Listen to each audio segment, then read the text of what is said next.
we see a movement of God that is being directed by a man, calling us to lay aside our denominational differences, lay aside our ethnic differences, and to lay aside our skin colors. I think people have come to realize that we need some drastic actions in order to achieve world peace. And some of that means to overcome the barriers that have been already set up. I think it's going to take all kinds of people, all races of people, ethnic groups and backgrounds to make this world a better place.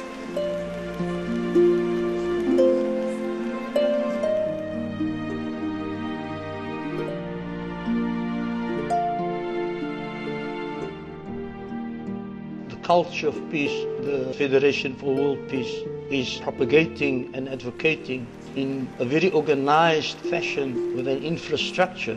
That is quite significant.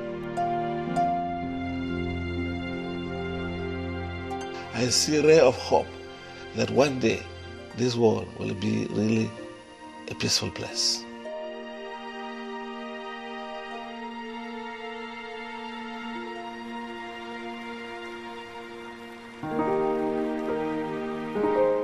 The vision, in one sense, is a timeless vision.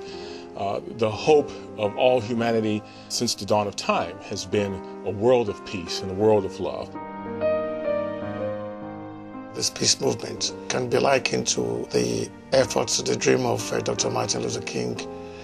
And we can see Dr. Reverend Myung dreaming about the reform of the United Nations and bringing peace to the world.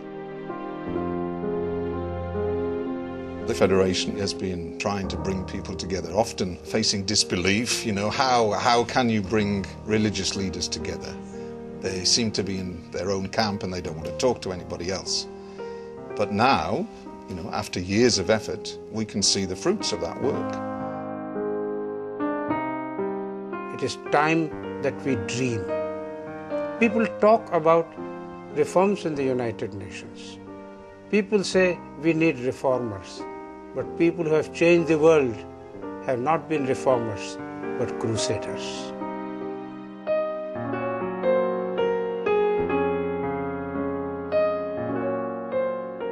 Whether it was Mahatma Gandhi, or Martin Luther King, or Reverend Myung now, they are all crusaders for peace.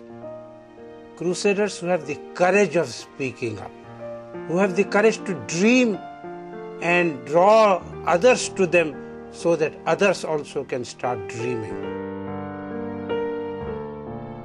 This dream, conceived by Reverend Dr. Myung for a peaceful world, it gives me a lot of hope.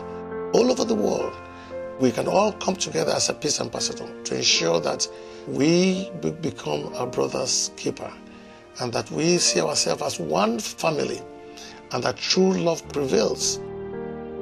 After all, we are human family. We've forgotten it. We forgot that we come from the same source and that we are brothers and sisters in one Creator. We need to move to a higher level, to some spiritual level where we draw on the power of God, the Creator, to help us all, irrespective of whatever religions we might belong to begin to work together for a higher purpose. People that I may have grown up thinking were very different from me, I learned that when it comes to peace in their community, peace in the world, their desires, their ideals are the same as mine.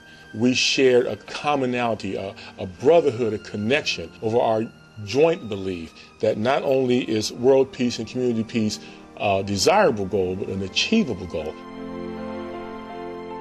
I see people who are actually committed to the project, people who want to stand and make a difference. It doesn't matter whether we're a big institution or not. The thing is that we take responsibility and try to make a difference. And if enough people try to make a difference, I'm sure we can succeed.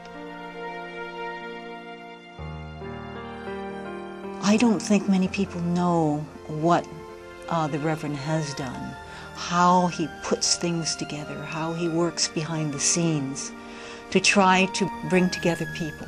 What he's doing all around the world is phenomenal. You may call him a dreamer.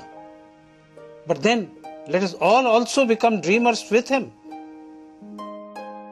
He has lit a flame, and if we follow that flame and can get emotionally involved in it, then I think humanity would move forward. People who are a part of this vision of world peace sense that we are in some way being utilized by God. I believe that God has been, in a sense, sitting back, waiting in anguish for humanity to mature, for humanity to grow up and to realize that we have to cooperate with God in the kingdom building task. I'm sure all of us will inspire the others by the same way, same vision. I would try as much as possible to ensure that we spread the word, that we talk to leaders, that we make them understand that being in this unique position of responsibility, it means that they should serve humanity selflessly.